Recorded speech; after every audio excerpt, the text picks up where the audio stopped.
Eh bien bonjour à toutes et à tous, aujourd'hui petite vidéo sur une attaque relativement connue sur Active Directory, Pass the Hash. Alors je teste un format un petit peu différent, un petit peu plus court, un petit peu plus concis. L'objectif pour Active Directory c'est de faire une vidéo, une vulnérabilité, histoire que si jamais en audit ou si jamais vous voulez réviser et que vous voulez check une vidéo, et ben vous alliez juste choper la vidéo qui vous intéresse sur la vulnérabilité qui vous intéresse et en fait de faire un petit peu un The Hacker Recipes mais version vidéo avec du coup pas mal de petites vidéos de 5-10 minutes sur vraiment une vulnérabilité spécifique. Alors je sais pas comment ça va rendre en termes de format, j'attends vos retours en commentaire et sans plus tarder, on est parti. Premièrement, pour comprendre Pass the Hash, il faut comprendre le fonctionnement du protocole d'authentification NTLM. Ça tombe bien, j'ai réalisé une vidéo sur Active Directory dans laquelle j'aborde justement le fonctionnement de ce protocole. Je vais pas revenir sur le fonctionnement de NTLM parce que du coup la vidéo serait trop longue. Si jamais vous ne savez pas comment ça fonctionne, n'hésitez pas à faire un petit tour, je mettrai le lien en commentaire et en description avec le bon timecode. On est parti tout de suite. Partons du principe que vous avez déjà obtenu un hash. Je ferai une vidéo sur les possibilités concernant l'obtention de hash. Néanmoins, ici, on va aborder l'authentification NTLM en local versus l'authentification NTLM en domaine, parce qu'il y a une petite différence quand même. Ça nous permettra de comprendre comment et où sont stockés les hashes. Alors, bien sûr, il est possible que dans les prochaines vidéos, typiquement une vidéo sur la récupération de secrets, il y a des légères redondances avec cette vidéo. Néanmoins, je pense que ces précisions sont nécessaires et puis ça fait jamais de mal de répéter un petit peu tout simplement. On va d'abord aborder le cas où l'authentification se fait via un compte local. Le serveur local va devoir chiffrer le challenge envoyé au client avec le hash MD4 du secret de l'utilisateur afin de vérifier bien sûr que l'utilisateur possède le bon secret, ce qui est assez logique. Ainsi, il faut bien le stocker quelque part, ce secret. C'est pourquoi on retrouve tous les users locaux et leur condensat de leur secret dans la base SAM pour Security Account Manager, à laquelle on peut accéder via registre en tant que système, et on trouve aussi une copie sur disque à l'emplacement. Enfin, pour être plus précis, en fait, c'est une version chiffrée des condensats, c'est pas les condensats tels quels. Mais vu que les informations pour les déchiffrer, ces condensats qui sont chiffrés sont dans la base de registre, en fait, c'est logique puisque tout est en local. On peut raccourcir directement en disant que c'est le condensat qui est stocké, même si le condensat est chiffré, mais vous avez compris. Ainsi, les commandes suivantes permettent de sauvegarder les bases de données et d'extraire les hashes locaux. À savoir bien sûr qu'il est possible d'extraire ces hashes locaux à distance via plusieurs tools, comme par exemple LSASI, Secret Dump ou encore NetExec. Donc voilà, maintenant vous avez récupéré vos hashes en locaux, mais comment ça se passe si jamais vous êtes dans un domaine, ce qui est quand même souvent le cas? Eh bien dans le cas d'une authentification avec un compte de domaine, je pense que vous vous en doutez, mais le HNT de l'utilisateur n'est plus stocké sur le serveur, mais sur le contrôleur de domaine, ce qui est assez logique. Ainsi, le serveur qui reçoit la demande d'authentification de l'utilisateur ne peut pas vérifier la réponse lui-même, puisqu'il n'a pas en fait les informations qui lui permettraient de vérifier tout ça.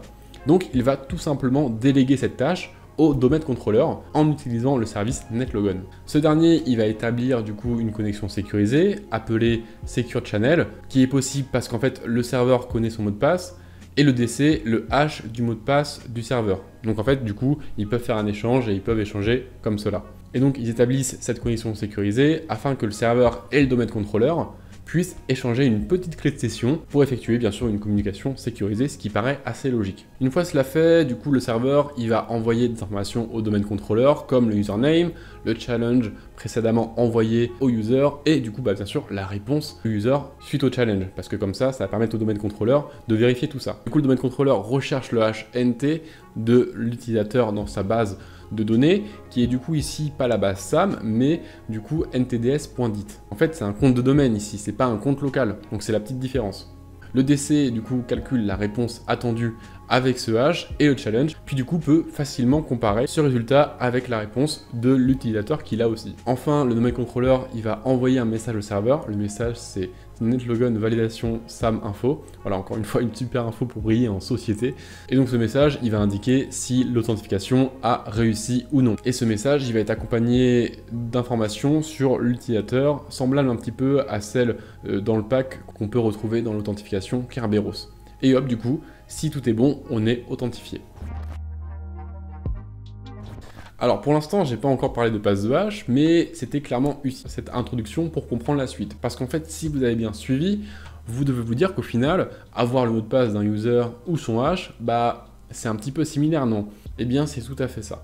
Le HNT est toujours utilisé dans les échanges. Ainsi, une fois en possession d'un hash, on peut s'authentifier sur les services, les serveurs que l'on souhaite. Et en fait, c'est ça, pass the hash. Cette technique, elle va permettre à un attaquant d'effectuer du coup des mouvements latéraux au sein d'un domaine une fois une machine compromise, et c'est assez pratique. Prenons directement une petite étude de cas tirée du blog de Pixis. On va se placer dans un environnement d'entreprise, un nouveau collaborateur arrive et du coup forcément on lui assigne un poste, on lui file un poste. Le problème étant dans ce cas-là que Windows sur ce poste, il n'est pas installé de zéro. Parce qu'en fait généralement dans les entreprises c'est pas comme ça que ça marche. On a en fait une version Windows de base préconfigurée pour les bonnes politiques de l'entreprise, etc. Cette version de base, elle est appelée master et elle est enregistrée dans un coin, genre par exemple sur un serveur, et du coup une copie de cette version est fournie à chaque nouvel arrivant. Comme ça, hop, ils ont juste à pousser la version de Windows, hop, sur le poste, c'est installé, c'est nickel, c'est rapide. Et du coup, cela implique en fait que le compte local administrateur est le même sur toutes les machines, puisque à chaque fois, du coup, on reprend la même image Windows,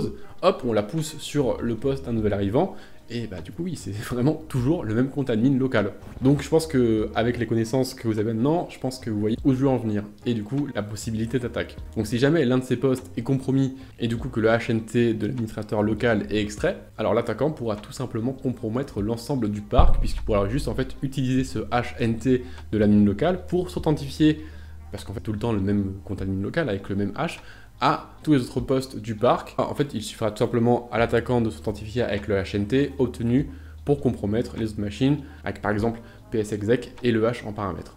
Il est aussi possible d'automatiser cette tâche avec netexec afin de rejouer le HNT sur un domaine entier pour voir les postes que l'on peut compromettre. Alors, vous allez dire, la technique elle est zinzin, mais en fait, est-ce qu'il n'y a pas des petites limites à pass the hash? Eh bien, on va en parler maintenant, on va parler un petit peu des petites limites.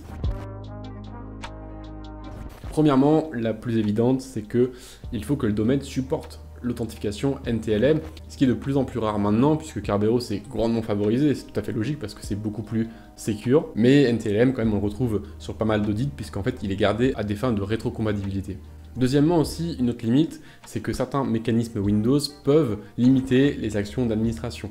Ici, on va parler en fait de la gestion de droits Windows qui repose sur les jetons de sécurité, connus sous le nom d'Access Token, qui permettent de déterminer les autorisations accordées à chaque utilisateur. Les membres du groupe administrateur disposent de deux de ces jetons. Le premier jeton, il leur confère en fait des droits équivalents à un user basique. Et le deuxième jeton leur octroie des privilèges du coup administratifs. Par défaut, lorsqu'un admin exécute une tâche, elle se déroule dans un contexte restreint, avec du coup des droits similaires à ceux d'un utilisateur standard. Toutefois, en fait, si des actions administratives doivent être accomplies, Windows va du coup déclencher une fenêtre bien connue, c'est la fenêtre appelée UAC pour User Account Control ou contrôle de compte utilisateur.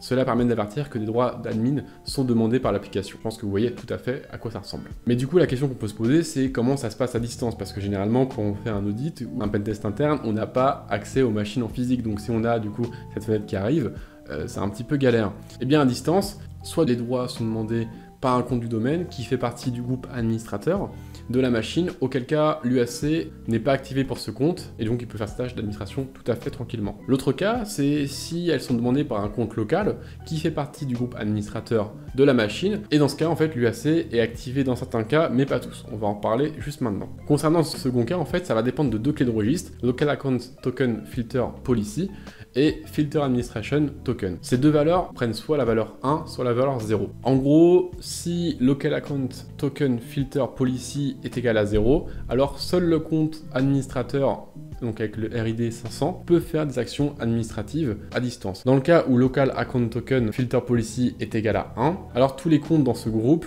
administrateurs donc, peuvent faire des actions à distance sans avoir du coup l'UAC. Concernant l'autre clé, parce qu'on peut se demander, ok, on a fait qu'une clé, mais elle sert à quoi l'autre clé?